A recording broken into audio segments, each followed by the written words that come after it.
नमस्ते, मैं आचार्य सुशीला। आज हम चर्चा करेंगे भ्रामरी प्राणायाम, जो हमारे माइंड के लिए बहुत ही उत्तम प्राणायाम है, जिससे हम भ्रमरे की तरह आवाज़ को निकालते हैं। और बहुत ही सुंदर प्राणायाम है। अपने इसे मस्तिष्क को वाइब्रेट करने के लिए बहुत ही सुंदर प्राणायाम है, जो हमारे माइंड में किसी प्रकार की अशांति है या फिर कोई दिमाग से कोई प्रॉब्लम है, मस्तिष्क की कोई प्रॉब्लम है, तो ये उससे ठीक हो सकता है। तो भ्रामरी प्राणायाम, इस प्राणायाम से में के भ्रमरे के समान गुंजन होने से इसका नाम है वो भ्रामरी पड़ा है। यह एक आध्यात्मिक प्रगति कराने वाला महत्वपूर्ण प्राणायाम है। यह आध्यात्मिक प्रगति होती है हमारी। इसमें जैसे मैंने आपको बताया कि माइंड शांत रहता है और व्यक्ति इससे करने से क्या है कि इसकी आध्यात्मिक प्रवृत्ति बढ़ती है। आदमी की आध्यात्मिक प्रगति करता है व्यक्ति। वह जितना सरल है उतना ही अधिक प्रभावशाली है। मतलब जितना ज़्यादा सरल है उतना ही ज़्यादा प्रभावशाली भी ये प्राणायाम हमें देखने को मिलता है। ध्यान की प्रगाढ़ अवस्था में ले जाने के लिए ये बहुत ही महत्वपूर्ण और सहायक है। इसके मुख्य लाभ निम्न प्रकार से हैं। जैसे मन है वो बहुत ही जल्दी एकाग्र होने लगता है। मन है वो शांत होगा तो मन एकाग्र जल्दी होगा, ध्यान में जाएगा और सूक्ष्म हो जाता है। प्राण और दीर्घ, ये प्राण है हमारे, जो हम श्वास ले रहे हैं, वो दीर्घ भी हो जाते हैं, लंबे भी हो जाते हैं और सूक्ष्म भी हो जाते हैं। अभ्यास के दृढ़ होने पर यह है क्या है कि विभिन्न नाद ध्वनियाँ सुनाई देती है। मतलब इसका अभ्यास जब हम दृढ़ कर लेते हैं, हमारा अभ्यास है वो सुदृढ़ हो जाता है, मजबूत हो जाता है, तो हमें नाद की ध्वनियाँ सुनाई देती हैं। जैसे मैंने आपको बताया था, नाद अभ्यास, नादानुसंधान, इस प्रकार से, जैसे हठ पर दीपिका में आपको बताया था, तो नाद सुनाई देते हैं। झंझनाट की आवाज़ है या सनसनाट की आवाज़ है, ढोल की, मदीरे की, इस प्रकार की आवाज़ें हमें सुनाई देती है। अंत लास्ट में क्या होता है, अंततः वो क्या है कि ब्रह्मनाद भी सुनाई देने लग जाता है। तो ये नाद बहुत से व्यक्ति हैं यूट्यूब पर जब कहते हैं, बोलते हैं, तो हमें ये सुनने को है कि मतलब ये नाद मतलब भी सुनाई देता है या होता है या और कुछ है। लेकिन धीरे धीरे जब हम भ्रामरी का अभ्यास करेंगे तो ये हमें नाद सुनाई देने लग जाते हैं। ब्रह्मनाद जो सबसे बड़ी ध्वनि है वो भी हमें सुनाई देना शुरू कर देती है। और समाधि लगाने में बहुत ही कारगर सिद्ध होता है ये। अत्यंत सहयोगी प्राणायाम, मतलब समाधि लगाते हैं तो इसमें सहयोग प्रदान करता है। वीर्य शुद्ध होता है, वीर्य भी शुद्ध होता है। और वो क्या होता है, जैसे अधोगामी होता है वो ऊर्ध्वगामी हो जाता है। स्वर तंत्र सबल होता है। स्वर तंत्र हमारा स्वर है, जैसे गाना गाने में और हमारी सुरीली आवाज़ बनने में, या गला सही रहने से, फटा हुआ न रहने में बहुत ही कारगर सिद्ध होता है। वाणी भी मधुर बन जाती है व्यक्ति की। रक्त और मज्जा तंतु शुद्ध होते हैं। रक्त है हमारा वो भी शुद्ध होता है। और अस्थि मज्जा में, जैसे मज्जा होता है, अस्थियों हड्डियों के अंदर होता है, एक जालीनुमा संरचना होती है रक्त की, वो भी शुद्ध होता है। मस्तिष्क के सभी अवयव भ्रमर जैसे गुंजन से, स्पंदन से प्रभावित होते हैं। मस्तिष्क है उसके सारे अवयव हैं वो प्रभावित होते हैं। भ्रमरे की जैसे हम गुंजन करते हैं तो वो स्पंदन हमारे मस्तिष्क तक पहुंचने का प्रयास करते हैं। मस्तिष्क में जैसे अनिद्रा है, मिर्गी है, आदि रोग हैं, वो भी ठीक होते हैं इससे।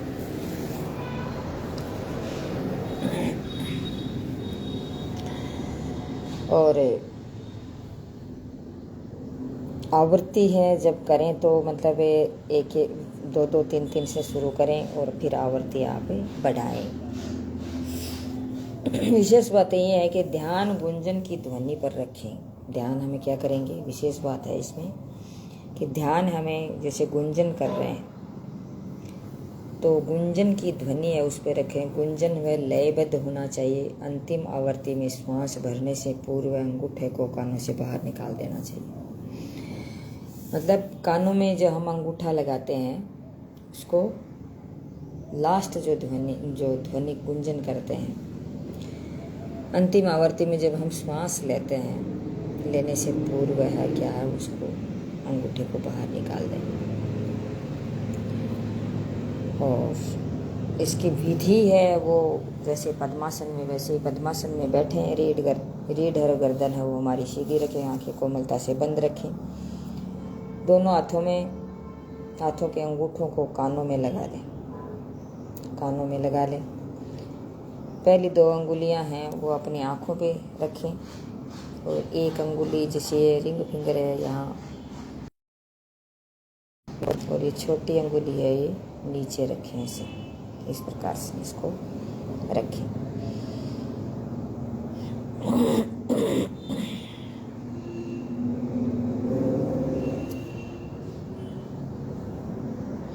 और नाक से हमें श्वास लेना है। दोनों नाकों से हम श्वास लेंगे और मुंह को बंद कर करके और फिर नाक से ही गुंजन करते हुए हमारी श्वास को बाहर निकालेंगे।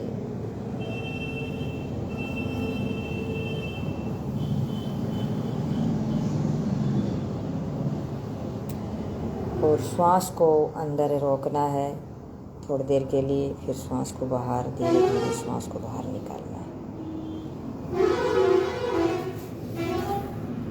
फिर रोकने से क्या है कि थोड़ा सा वो हमारा जो ये कुंजन क्रिया है वो थोड़ी तीव्र भी हो जाती है और प्रभावशाली भी होती है। और दोनों वक्त कुंभक लगाएं और फिर श्वास को बाहर रखें। आंतरिक कुंभक लगाएं और तीनों बंद भी लगा सकते हैं, और न लगाएं तो कोई बात नहीं है। लेकिन इसमें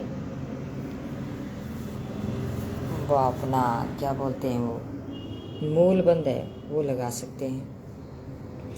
उड़ियान बंद और जालंधर बंद है, इसमें थोड़ी सी दिक्कत आ सकती है कि जब हम गुंजन क्रिया करेंगे तो हमें दिक्कत आ सकती है। इसलिए अपना रेक्टस एनस है उसको खींच के रखें, मूल बंद लगा के रखें। हाँ, ऐसे पहले शुरुआत में किसी से नहीं होगा, लेकिन धीरे धीरे अभ्यास करने से मूल बंद भी हम लगा सकते हैं, लगे रह सकता है। तो इस प्रकार से करें हम। तो इसकी विधि आपको मैं अब करके बताती हूँ। अपने चश्मा वगैरह है जो भी है उसको बाहर उतार दीजिए और पद्मासन लगाएं।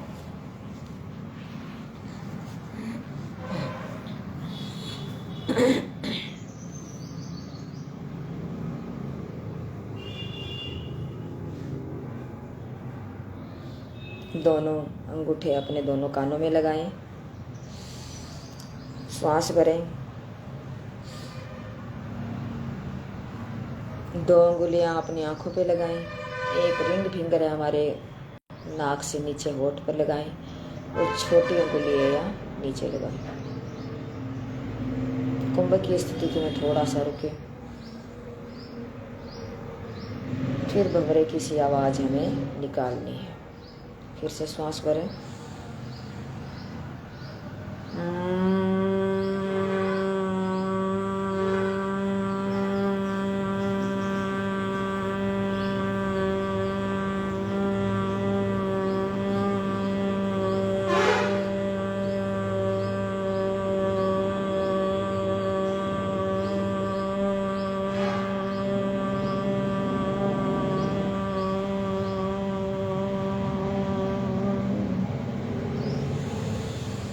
फिर से श्वास भरें।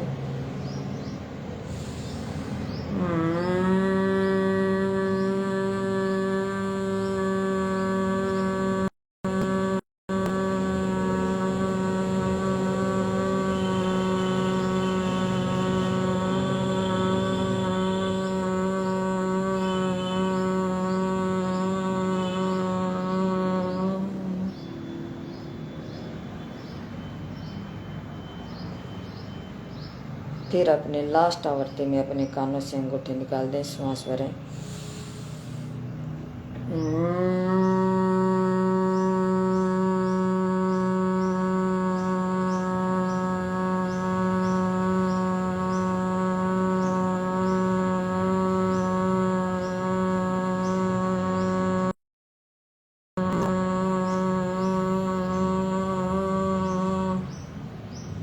धीरे धीरे अपने हाथों का अलग करें, दोनों हाथों का घर्षण करें,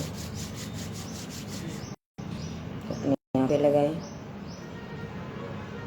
पूरे हमारे हाथ गर्म होने चाहिए, ये मैं तो डेमो दे रही हूँ इसलिए, बाकी दोनों हाथ गर्म होने चाहिए। फिर अपने आँखों पे लगाएं। तो 15-20 मिनट जब हम करते हैं तो हमारी आँखों में जैसे यहाँ थोड़ी सी गर्माहट दे करके फिर अपनी आँखों को धीरे से कोमलता से खोलें और कोमलता से ही आँखों को बंद करें। ये हमारी माइंड को बहुत ही वाइब्रेट करता है, और जितना लंबा और गहरा लेंगे उतना ही हमारे शरीर में, हमारे मस्तिष्क में फ़ायदा होगा।